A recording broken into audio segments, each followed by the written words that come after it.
စစ်ကောင်စီစခန်းတစ်ခုကိုဒီ KNU နဲ့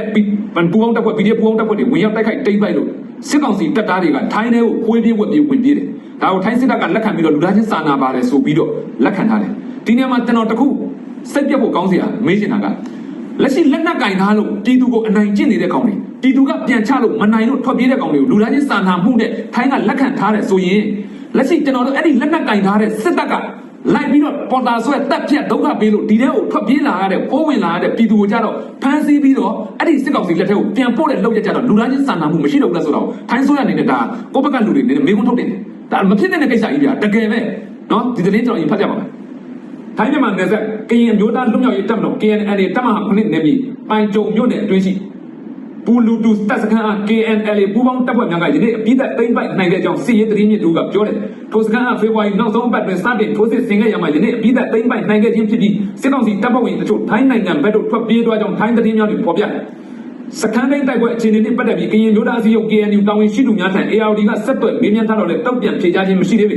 ထိုစခန်းတွင်ခလာရ31တပ်ရင်းမှတပ်ဖွဲ့ဝင်များအခြေချတပ်ဆွဲထားခြင်းဖြစ်ပြီးထိုင်းနိုင်ငံဗဟန်းတို့ထွက်ပြေးလွတ်မြောက်သွားတဲ့စစ်သားများအထိုင်းစစ်တပ်ကလူသားချင်းစာနာထောက်ထားမှုရထိမ့်သိမ်းလက်ခံခဲ့ပြီးမကြာမီမြန်မာစစ်ကောင်စီထံပြန်လည်လွှဲပြောင်းပေးဖို့ရှိတယ်ထိုစခန်းတိုင်းတိုက်ပွဲကာလအတွင်းစစ်တပ်ဘက်ကလေကြောင်းပုံကျဲတိုက်ခိုက်မှုများကြောင့်အမီးဝင်းကျင်ကျေးရွာများမှာဒေသခံရာနှစ်ချီထိုင်းနိုင်ငံဘက်သို့ထွက်ပြေးခိုလုံခဲ့ရတယ်နယ်စပ်ဒေသအနီးတိုက်ပွဲများကြောင့်စစ်ကောင်စီထိုင်းစစ်တပ်ဘက်ကလည်းနယ်စပ်ဒေသအတွင်းအင်အားတိုးကင်းလက်စောင့်ကြည့်မှုများပြုလုပ်နေရှိကြောင်းသိရတယ်။နောက်တစ်မှာဒီတည်င်းတစ်ခုကိုတက်လာတဲ့အချိန်မှာကျွန်တော်တော်တော်ဂျူကျုံမရဖြစ်မိတယ်။နော်အခုထိုင်းဘက်ကဒီစစ်ဆောင်ဒုက္ခတွေဆိုဘယ်လိုပုံစံမျိုးလက်ခံလဲဆိုတော့အဲ့ဒီနယ်စပ်နားမှာဖြစ်တဲ့တိုက်ပွဲရှိမှာအဲ့ဒီနယ်စပ်နားမှာတိုက်ပွဲဖြစ်လို့ပြည်သူတွေထွက်ပြေးလာရင်အဲ့ဒါဆိုရင်တော့သူတို့စစ်ဆောင်အဖြစ်လက်ခံပြီးတော့ခဏပလုံပေးတယ်။ဒါပေမဲ့လို့အပြင်ကနေအခုလာမယ်ဥပမာဗျာစကိုင်းမှာရန်ကုန်မှာစကိုင်းမှာနေတဲ့လူစကိုင်းမှာနေလို့မရဘူးလိုက်ဖမ်းတယ်ဘလို့မနေလို့မရထွက်ပြေးတာထွက်ပြေးလာတဲ့အချိန်မှာတို့မှဒီဘက်ကိုကြော်ပြေးနိုင်မရဘူးအခြားဒေသဘယ်ဒေသတွေကဖြစ်ဖြစ်တိုက်ပွဲအဲ့နယ်စပ်မှာတိုက်ပွဲဖြစ်ပွားခြင်းမရှိပဲပြေးလာတာနဲ့ဒါဟာနိုင်ငံဖြတ်ကျော်မှုနဲ့တရားမဝင်နိုင်ငံဖြတ်ကျော်မှုနဲ့ဖမ်းဆီးတယ်ပြီးလို့ရှိရင်အဲ့ဒီစစ်ကောင်စီရဲ့လက်ထဲကိုကော့တောင်းကနေပြန်ထည့်ပေးတယ်အဲ့တော့လက်ရှိမြန်မာနိုင်ငံကနေထိုင်းနိုင်ငံကိုဝင်လာတဲ့ခိုးဝင်တွေအားလုံးရဲ့နော်80%လောက်ဒီထိုင်းနိုင်ငံမှာကိုကျိုးစည်းဝါးရှာခြင်းလို့လာတဲ့လူတွေမဟုတ်ပါဘူးစစ်ဘေးဒီမတရားစစ်မှုတန်းဥပဒေပြီးလို့ရှင်ပေါ်တာဆွဲတယ်ပြီးတော့တိုက်ပွဲများစတဲ့ဒီမြန်မာအာဏာသိမ်းစစ်ကောင်စီရဲ့အကြမ်းဖက်လုပ်ရက်တွေကြောင့်နေလို့မရလို့ထွက်ပြေးလာရတဲ့လူကအနည်းဆုံး80%လောက်ရှိပါတယ်အဲ့တော့ဒီလူတွေအားလုံးကြတော့လူသားချင်းစာနာမှုဆိုတဲ့ခေါင်းစဉ်အောက်ကိုတရားမှမရောက်ခဲ့အောင်အစိုးဆုံးကဘယ်လောက်ထိဆိုလဲဒီလူတွေကိုဖမ်းပြီးလို့ရှင်နော်စစ်ကောင်စီလက်ထဲကိုပြန်ထည့်တာကအင်မတန်ကျုပ်ဆိုးအကြီးတန်းတဲ့လုပ်ရက်ကြီးဒါဟာလူ့ဝင်ရိုးပြောင်ပြောင်တင်းတင်းချိုးပေါက်နေတာဒီပြည်သူတွေကိုဒီလက်ထဲကိုထည့်လို့ရှိရင်ဒီလူတွေဒုက္ခရောက်မယ်ဆိုတာတည့်ရဲ့တားနဲ့ကျွန်တော်တို့ပြည်သူတွေကအခက်အခဲထိနေတာအဲ့ဒီပုံမှာတော့ပြောဆိုမှုတွေဟိုရက်ကတော့အခြားနိုင်ငံတွေကနေထိုင်းနိုင်ငံရှိမှာဆန္ဒပြမှုတွေနည်းနည်းပါးပါးတွေ့ခဲ့ရတယ်ဒါကတော်တော်ဆိုးတဲ့လုပ်ရက်ကဘာကြီးကလည်းဒါကြီးကိုထိုင်ကြည့်နေတာမဖြစ်သေးဘူးထိုင်းဆိုရအနေနဲ့ကလည်းဒါကိုတိတိကျကျနားလည်လာအောင်မြန်မာဘက်တာဝန်ရှိနေတဲ့လူတွေချင်းကပြီးပြောလို့ဒီနေရာမှာထိုင်းနဲ့ပတ်သက်ပြီးတော့ AUG အစိုးရအနေနဲ့ပြောချင်တာကထိုင်းကိုဝင်ရောက်ထိုးပေါက်နိုင်တဲ့အင်အားတွေရှိပါတယ်ဟိုဘက်လူဒီဘက်လူနေတဲ့ဟာကျွန်တော်တို့ကအဲ့လိုအင်အားတွေကိုလုတ်ပိုက်ခွင့်ပေးတဲ့နေရာတွေပေးပြီးတော့ထိုင်းဆိုရထံချင်းကပ်ဖို့လိုအပ်ပါတယ်နောက်တစ်ခုကကျွန်တော် desert data တွေမှာပြက်ပြက်တနာစစ်ရေးဖော်ဆောင်မှုတွေလုပ်ပြီးတော့နယ်မြေစိုးမိုးမှုရအောင်လုပ်ဖို့အရေးကြီးပါတယ်ကျွန်တော်တို့တနင်္လာရီတိုင်းနဲ့ကရင်ပြည်နယ်မှာရှိတဲ့တပ်ရင်းတပ်ဖွဲ့တွေကိုဒီတော်လှန်ရေးကာလတစ်ချောင်းလုံးကိုဖိရင်ပြီးဘာကြောင့်ထောက်ပံ့ခဲ့လဲနော်စကိုင်းဘက်မကွေးဘက်ကရင်ပြည်ဘက် ARD ဘက်ရန်ကုန်ဘက်စသဖြင့်အဲ့ဒီဘက်တွေဆိုရင်ကျွန်တော်တို့ငွေကြေးပဲပို့ဆောင်နိုင်တယ်ဒါပေမဲ့ဒီဘက်အချမ်းတွေဆိုရင်ကျွန်တော်တို့ရိတ်ခါတွေပြင်ပန်းခံပြီးလိုက်စုတာတွေအဲ့ဒီမှာရှိတဲ့စစ်ဘေးရှောင်တွေအတွက်ကောနောက်တစ်ခုကအဲ့ဒီ data အတွက်ဒီပြည်သူတွေနယ်မြေစိုးမိုးထားနိုင်ပြီဆိုရင်ထိုင်းနဲ့ဆက်ဆံရေးတွေအများကြီးပြောင်းလဲနိုင်တယ်နော်ရှင်းပြကဘာကြီးကလေနိုင်မျိုးကိုရွေးလောက်တာပုံနိုင်တဲ့ကောင်မယူလားအဲ့တော့ကျွန်တော်တို့တွေကနိုင်နေဖို့အရေးကြီးတယ်နိုင်ဖို့အတွက်ကျွန်တော်နယ်မြေတွေစိုးမိုးထားနိုင်မယ်ထိုင်းနယ်စပ်တောက်လျှောက်ကိုကျွန်တော်တော်လိုင်းအင်အားစုတွေဘက်ကစိုးမိုးထားနိုင်လိမ့်မယ်ဆိုရင်ထိုင်းရဲ့ဆက်ဆံရေးတွေတစ်မျိုးတစ်ပုံပြောင်းလဲနိုင်တယ်နော်အခုဆိုရင်စစ်ကောင်စီဘက်ကကောင်တွေကိုခေါ်ပြီးတော့ဒီခွေးတွေကိုလူရတွင်းပြီးတွေ့ရတာနဲ့ကြားဖြန့်ဆိုတဲ့ခေါင်းစဉ်အောက်မှာတုံးနိုင်ငံညှိနှိုင်းမှုဆိုတဲ့ခေါင်းစဉ်အောက်မှာဒီစစ်ကောင်စီဘက်အချမ်းအကောင်တွေကိုလူရတွင်းပြီးခေါ်ရတာနဲ့ဒါတွေကပြည်သူတွေကိုဒါပေါ်ပေါ်တင်တင်ကိုစော်ကားပြနေတာလက်ရှိအာဏာသိမ်းထားတဲ့စစ်ကောင်စီကိုပြည်သူတွေလက်မခံဘူးဆိုတာတကမ္ဘာလုံးသိတယ်ဒါကိုလူရတွင်းပြီးတော့ခေါ်ပြီးလုပ်တယ်အစိုးဆုံးကတော့ထိုင်းကိုခိုးဝင်လာတဲ့ပြည်သူတွေဒီလူတွေကိုဒီစစ်ကောင်စီလက်ထဲကိုထည့်လိုက်သိမယ်ဆိုတာသိရတာနဲ့ဘာကြောင့်ထည့်တာလဲဒါကိုဘာကြောင့်မတားနိုင်ကြတာလဲဘာကြောင့်ကြည်ကြည်ပြင်းပြင်းမပြောနိုင်ကြတာလဲကျွန်တော်တို့ပြည်သူတွေကဒီလိုပဲဘဝတွေသတိခံတော့မှာလားအဲ့တော့ဖြစ်နိုင်လို့ရှိရင်နော်ကျွန်တော်ဒီကဏ္ဍမှာတိတိကျကျဆွေးနွေးစေချင်တယ်အဲ့ဒါပါတယ်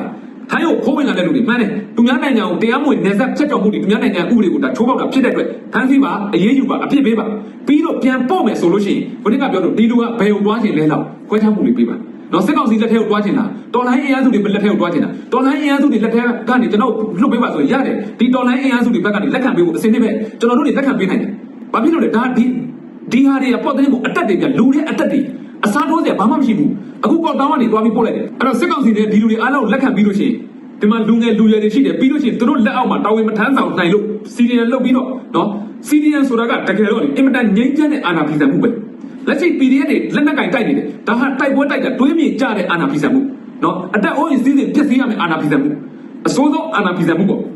ဒါပေမဲ့လက်ရှိစီဒီအန်လုပ်တယ်ဆိုတာကအချမ်းမဖက်တဲ့နည်းနဲ့နော်ဒီမတရားတဲ့အမိတ်တွေအောက်မှာငါတို့အလုံးမလုံးဘူးဆိုတဲ့ခံယူချက်ကအင်မတန်ကောင်းတဲ့အာဏာဖီဆန်မှုရှင်းရှင်းပြောအာဏာဖီဆန်မှုတွေထဲမှာအငြိမ်းချမ်းဆုံးအာဏာဖီဆန်မှုဒီလိုအာဏာဖီဆန်ပြီးတော့ထွက်လာတဲ့စီဒီအန်ဓမ္မတွေပါတယ်အဲ့တော့ဒီထိုင်းကိုမြန်မာပြည်မှာစီဒီအန်လောက်ထားရင်လိုက်ဖမ်းတယ်ဘယ်လိုမှနေလို့မရဘူးနေလို့မရရင်ထိုင်းကိုထွက်ပြေးလာတယ်ဒါပေမဲ့ထွက်ပြေးလာတာဒီတရားဝင်လာတာဖြစ်တယ်သူတို့မှတရားဝင်နဲ့ဝင်ပိုင်ခွင့်မရှိဘူးပတ်စပို့တွေဗီဇာတွေလောက်ခွင့်မှမရှိတာအဲ့တော့ရရနီးနဲ့အတက်ဆုံးပြီးပြေးလာတယ်ပြေးလာပြီးဖမ်းမိတယ်မှန်ပါတယ်သူများနိုင်ငံဝင်လာရင်သူများနိုင်ငံရဲ့နော်ဥပဒေနဲ့ညီဆုံးတယ်ဒီအတွက်အပြစ်ပေးအရေးယူပြီးတော့ပြန်လွတ်တဲ့ချိန်ကျရင်ဒီဟာစီဒီအန်ဝင်လာတဲ့လူတယောက်ဆိုရင်စစ်ကောင်စီလက်ထက်ရောက်တာတွားပြီဘဝပြက်ပြီ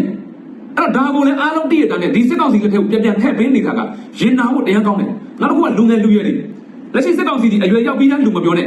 16နှစ်18နှစ်15နှစ်အရွယ်တွေကအစနည်းနည်းထွားတဲ့ယောက်ျားလေးဆိုအကောင်ဖမ်းပြီးတော့ပေါ်တာဆိုရင်စစ်ကောင်စီလည်းပို့တယ်နော်ဒီကော်တောင်းကနေပို့လိုက်တဲ့ဟာဒီစစ်တပ်ထဲရောက်သွားပြီးတော့အတင်းအဓမ္မစစ်မှုထမ်းခိုင်းပြီးတော့တေပေးရတဲ့လူတွေဘယ်လောက်ဖြစ်နေပြီအဲ့တော့ဒါကြီးကအင်မတန်ရုပ်ဆိုးအကြီးတန်းတဲ့အရာကြီးနော်အခုဘက်ကအင်အားစုတွေအနေနဲ့ဒါကိုပြက်ပြက်တတ်တာပြောပြီးတော့ပြက်ပြက်တတ်တာဝန်ကြီးတွေချင်းအတန်ကြဲကြဲလောင်လောင်နဲ့ပြောမယ်ဆိုရင်နော်ဒီမတရားမှုကတဖြည်းဖြည်းနဲ့ညော့နေတွားနိုင်တယ်အဲ့တော့အထူးသဖြင့်ပြောချင်တာကသူတို့ပေါ်လည်းကိုမတရားမလုပ်ဘူးဒါပေမဲ့ကိုယ်နိုင်ငံသားတွေကဒီချိန်မှာသူတို့ဖြစ်တဲ့အတွက်ထိုင်းဆိုရလို့ကိုတောင်းမှန်ဒါပေမဲ့ပြန်လွတ်တဲ့နေရာကြရင်တော့ခင်ဗျားတို့အဲ့လိုလူသားချင်းစာနာမှုဆိုတဲ့ခေါင်းစဉ်လေးအောက်မှာတွားပေးပါဒီလူတွေကဒီစစ်ကောင်စီလက်ထဲကိုထည့်ရင်သေခြင်းပဲပြည့်စည်မယ်ဘဝပြတ်မယ်ဆိုတာတည့်ရသားနဲ့လူတယောက်ရဲ့အတက်တစ်ချောင်းလူတန်ဖို့တစ်ချောင်းလူတယောက်ရဲ့မွေးရပါအခွင့်အရေးလေးကိုထောက်ရှုပြီးတော့နော်သက်ဆိုင်ရာဒီလူရဲ့တွားခြင်းတဲ့အဖွဲ့အစည်းတော်လိုင်းဆိုတဲ့ MNG ဥဆောင်တဲ့အဖွဲ့အစည်းလက်ခံပေးလို့ရတယ်နော်အခုစစ်ကောင်ဒါမှမဟုတ်လို့ရှိရင်ထိုင်းဆိုရနေတဲ့စစ်ကောင်စီကိုအစိုးရပြတ်တတ်မှတ်ရဲတာမင်းလိုက်ရှင်းရှင်းလေးပဲတတ်မှတ်ရင်တတ်မှတ်လိုက်ပြီရှင်းရှင်းစစ်ကောင်စီကိုကျွန်တော်တို့ထိုင်းနိုင်ငံနေနဲ့တော့တရားမြန်မာနိုင်ငံတရားဝင်အစိုးရပြတတ်မှတ်ပါတယ်လို့ကြီးညာနိုင်တာအဲ့လိုလေကြီးညာလို့မရတာအားလုံးသိတဲ့အတိုင်းအဲ့တော့ဒီအချိန်မှာကျွန်တော်တို့ဘက်ကပြတ်သားတဲ့နေရာပြတ်သား၄နှစ်ကျော်ပြီးပြနော်အခုဒီထိုင်းကိုဘာမှမထိုးပေါက်နိုင်ဘူးဒါကြီးကတော်တော်ရုပ်ဆိုးတဲ့အရာထိုင်းနိုင်ငံသားနဲ့ထိုင်းနိုင်ငံရောက်နေတဲ့ပြည်သူတွေအားဆိုတာဘယ်လောက်ရှိတယ်အားလုံးသိတယ်နော်ကျွန်တော်တို့တွေကမတရားလုပ်ဖို့ပြောတာမဟုတ်ဘူးမတရားပြုတ်ကျင့်နေတဲ့အရာတွေကိုကျွန်တော်တို့ပြုတ်ကျင့်ခံရတယ်ဆိုတာကိုဒီနိုင်ငံထိုင်းနိုင်ငံအပါအဝင်နိုင်ငံတကာသိအောင်ကျွန်တော်လုပ်ပါမယ်နော်အဲ့တော့ရှိပါသေးတယ်ဟိုမှာကိုမင်းမောင်ကိုတင်ထားတာတွေ့တယ်ဒီပကနေအားပဲခြောင်နေတယ်ပြောလို့တဲ့ဆိုတော့အတူဘယ်လိုပြောလဲတော့မသိဘူးပေါ့နော်အဲ့တော့ဒီပကနေအားခြောင်တာမဟုတ်ဘူးနော်အဲ့ဒီဒီပရောက်နေကြောက်ပဲတော်နိုင်ရဲ့ဒီချိန်ကြီးရောက်လာတာပြည်သွင်းရဲ့လူတွေအားခြောင်လို့တော်နိုင်ဒီတွင်းရောက်လာတာမဟုတ်ပြည်သွင်းရဲ့လူတွေကအတက်ပေးထားတယ်သူတို့မှအတက်ပေးထားတဲ့အတွက်သူတို့နောက်ထပ်ရှာဖွေပေးစရာငွေလည်းမရှိတော့ဘူးသူတို့မှသူတို့ဘဝလုံးသူတို့အတက်လုံးပေးထားတာအဲ့တော့အဲ့ဒီအတက်လုံးဘဝလုံးပေးထားတဲ့ပြည်တွင်းရဲ့လူတွေကိုအဲ့ဒီဒီပရောက်တွေကသူတို့ရဲ့လုံအားကချွေးနေစာနဲ့ရှာပြီးတော့ထောက်ပံ့ပြီးတော့အဲ့ဒီခုခံတွန်းလှန်စစ်ကိုဒီချိန်ကြီးရောက်အောင်ခေါ်လာကြတာနော်အဲ့တော့ဒီပရောက်တွေအားနဲ့ပဲကျွန်တော်တို့ကတွန်းလာကြတ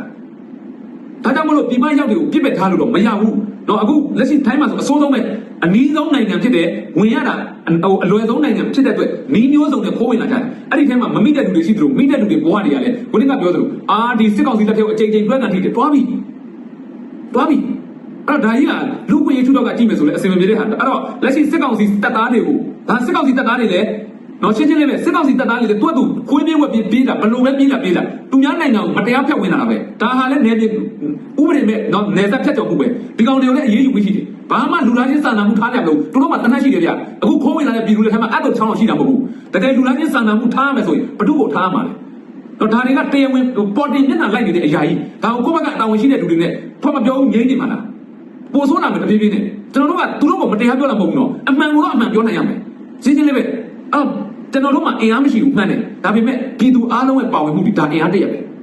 တော့အခုဆိုရင်ထိုင်းမှာမျိုးစုံဖန်ဆီးกันထိတယ်ဒါပေမဲ့တို့နိုင်ငံဥပဒေသွားပြပြောလို့မရဘူးဒါမျိုးတွေကိုကျွန်တော်တို့ကတွိုင်းပြောလို့မရဘူးဒါပေမဲ့တစ်ခုရှိတာခုနကပြောဆိုဒီလိုတွဲပြောင်းပေးတဲ့နေရာမျိုးတွေဒါပြောရမယ်ကြာလုံးဝလက်ခံတင်တဲ့အရာတွေမဟုတ်ဘူးတော့ဒါကြောင့်မလို့ကိုယ့်ဘက်ကတာဝန်ရှိတဲ့လူတွေအနေနဲ့သူ့ကိုငါဘောလီဘောပုတ်ငါ့ကိုတူဘောလီဘောပုတ်ပြီးတော့တူကောင်းထိုးချငါကောင်းထိုးချငါနဲ့မဆိုင်ဘူးနဲ့မဆိုင်ဘူးဆိုတဲ့ပုံစံမျိုးတွေကိုရှော့ချပြီးတော့တောင်းရင်မှုတောင်းခံမှုလေးနဲ့ပြီးလို့ရှိရင်ကိုနဲ့ဆိုင်ငါဘယ်နေရာလှုပ်ပေးနိုင်မလို့စိတ်လေးနဲ့ဒီအ ਨੇ ဆုံးအိန္ဒိယနိုင်ငံတွေတော့ထိုင်းတို့မလေးရှားတို့ဒီနိုင်ငံတွေကိုအားလုံးကိုနိုင်တယ်လောက်ထိုးဖောက်ဝင်ရောက်ကြဖို့အရေးကြီးပါတယ်တော်လှန်ရေးမှာပြည်သူကအဓိကပါနော်အခုလိုမျိုးတရားဝင်ပေါ်တင်မျက်နှာလိုက်မှုတွေကိုတော့ကျွန်တော်တို့ကရှုံချတယ်ကန့်ကွက်တယ်နော်ပြည်သူတွေကြတော့ဖမ်းဆီးထောင်ချပြီးတော့စစ်ကောင်စီလက်ထဲထည့်ဝင်ရှိတယ်နော်ထည့်ပေးတယ်လူသားချင်းစာနာမှုကောင်းစဉ်မရှိဘူးအခုလိုမျိုးလက်နက်ကင်ထားတဲ့အကြမ်းဖက်ဓမ္မတွေကိုကြတော့လူသားချင်းစာနာမှုနဲ့ကောင်းကောင်းလက်ခံတယ်ဆိုတာဒါကမြန်မာပြည်သူတွေကိုစော်ကားတာပဲနော်မြန်မာပြည်သူတွေကိုခြံနေတဲ့လုပ်ရလို့မြင်တယ်ဒီကိစ္စကိုလည်းတာဝန်ရှိတဲ့လူအနေနဲ့ပြက်ပြက်သားသားတုတ်ပြန်ကြဖို့ရည်ကြီးပါတယ်